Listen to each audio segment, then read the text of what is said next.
Educating children, principles for becoming.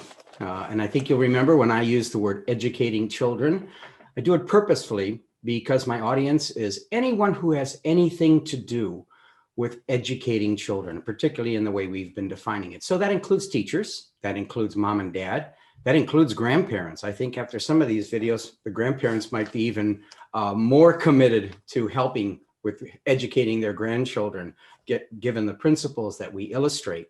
In this particular video, I'm going to do two things. I want to review this definition that we're giving to education, meaning creating momentum for when children are in their mid-teens, early 20s, for growth, creating momentum, initiating the attitudes, skills, and habits that they'll grow lifelong.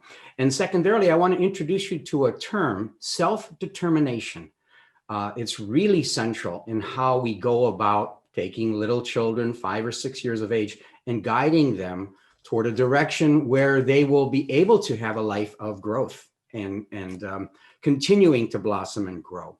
I want to remind you again, where am I getting this from? A lot of this you'll see is a synthesis. It's a synthesis of what history has said about great education, what science over the last at least 70 to 80 years has said about education, neurological sciences, psychological sciences, and then of course my own experience. I have been and continue to be in the classroom, and that helps hone some of the things we learned from both scholarship and history. So if you'll remember, we're taking this definition of educating children, creating momentum for growth by working backwards. We're hoping, or at least that's our aspiration, that children in their mid-teens to early 20s will have a certain attitude toward life. They're positioned to grow. Whether the times around them are good or bad, whether the environment around them is good or bad, they have the tools and the attitude and the outlook that they're going to use this time for them to grow and for them to benefit those around them. They're eager to explore. They're eager to learn. And they can recognize and they can grasp the opportunities that are surrounding them. That's a big part of it. They can formulate and construct strategies when there's obstacles, when they're being thwarted from what they're going after. They know how to approach them. And they possess, or they kind of embody, the gratitude and humility that propels them to contribute, whether it's to their family, to their friends, their society, their team as a whole. They have some sense of commitment to the world around them. You put all of this stuff together, and it's really historically what people would call happiness. It's not the same happiness as having a day off from work or enjoying a good movie or playing a game together. That certainly is a part of being happy and having sufficient finances and a sufficient place to live and a job and so forth. That's all part of it, but it's more than that. It's the happiness that has a historical basis of saying, when people are growing and becoming what they can become, there's a certain kind of happiness that's far beyond these temporal types of happiness. The science calls it a tendency toward growth that creates happiness. In other words, we are born with a tendency toward growth, and happiness is fulfilling that tendency. If we're made to grow, and then we grow, we're happy. And while I have seen this with children all the years I've been teaching, when they make real growth and they can see it, and I'll talk to you in future videos about the success cycle, oh, they feel like $1 million. Why? It matches their tendency that science tells us they all have, and which history says they all have. So it's education to initiate and then to nurture all of these attitudes, habits, and skills, dispositions toward facing life, and then within that growing.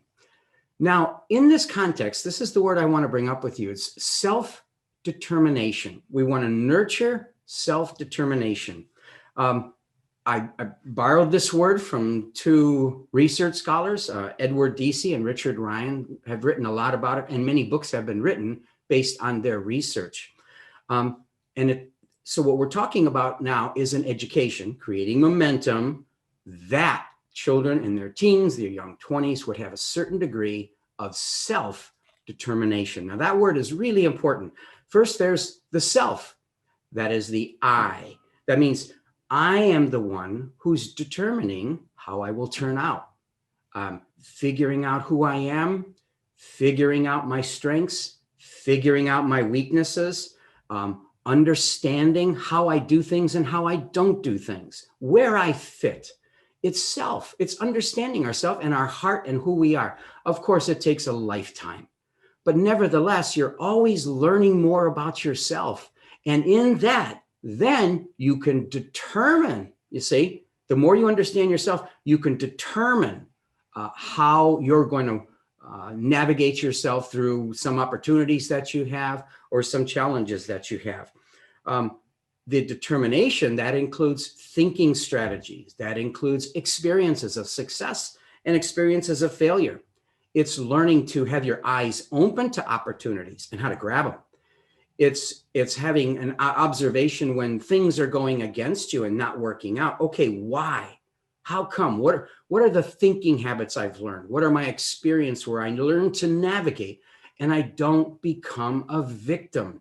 I think nothing stops children from growing more than being unable to be self-determined and work your way out of problems. Of course, we know lots and lots of stories of great people who've come out of adverse environments and have gone on to really make something of themselves.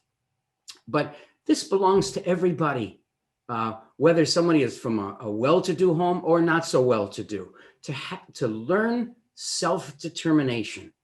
And when you get into your mid-teens, when you get into your early 20s, that is an outlook on life. Now, remember, that doesn't mean that's who they are. We're creating momentum. That's what education is. Initiating momentum, creating momentum, and nurturing it.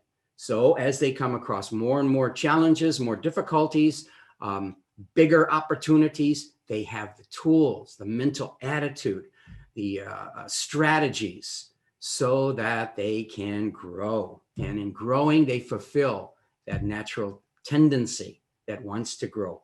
Now, in subsequent weeks, I'll talk about in detail, self-determination really has three components. Number one is competency. That means getting good at stuff, and it's directly related to self-worth. We measure our self-worth often by the things that we have done or accomplished or achieved. Secondly, self-determination relies on being an autonomous learner. I make decisions about who I'm going to become, where I'm going to invest myself, and it's smart. It's not just I can do whatever I want to do. I'm free. I'm independent. That's not autonomy. Autonomy is very wise.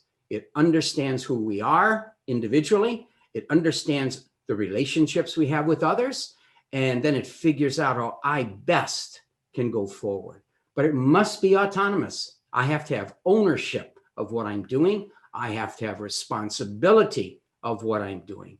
And then finally, self-determination includes relatedness. This has to do with how we're connected with the people around us. In some cases, we're the one supporting others, caring for others, loving others. And in another case, they're doing the same for us. And together in a kind of community, there's a dynamic that enables everyone within that community into that dynamic and then to grow. Well, I will go in much more detail in the coming videos on these three aspects and everything that means for we educators, those of us who are teachers, those of us who are parents, and those of us who are grandparents, just to give our kids the best. And I will probably end with this. We can't predict how our kids are going to turn out. I think you grandparents know this best. We can't predict how our kids are going to turn out, but we can do quite a bit to equip them to make the most out of their lives and then support them lifelong. And I'll talk about that in future videos. But we're giving children a head start. We're giving them a way that matches who they are, their natural tendencies. And so we build together with them this kind of self-determination and an understanding about life so they grow lifelong. Okay, I hope this is helpful to you. Thank you for watching.